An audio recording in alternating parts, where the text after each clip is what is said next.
నైపుణ్యత.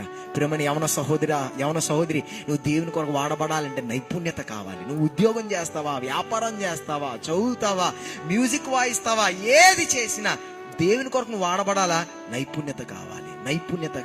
ప్రయాసపడాలి, కష్టపడాలి, చదవాలి, నేర్చుకోవాలి, జ్ఞానం పెంచుకోవాలి.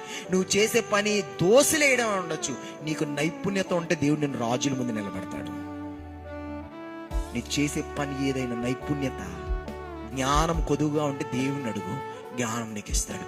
మనం దేవుని యొక్క జ్ఞానం అడుగుతామా? వాక్యం చెప్తుంది కదా, యాకోబు రాసిన పత్రిక 1:5 అంటున్నాడు, అడగమంటున్నాడు, జ్ఞానాన్ని అడగమంటున్నాడు. నీ జ్ఞానం కొదువుగా ఉందా? నువ్వు చేసే పని ఏదైనా, దేవా నేను ఎంతవరకు పని చేశాను, ఎంతవరకు చదివాను, ఎంతవరకు వ్యాపారం చేశాను, ఎంతవరకు నేను ఉద్యోగం చేశాను, కానీ నాకు నీ కొరకు, నీ రాజ్య అభివృద్ధి కొరకు నేను వాడబడాలి. నాకు నైపుణ్యత కావాలి. Give me that skill, give me that wisdom, give me that knowledge.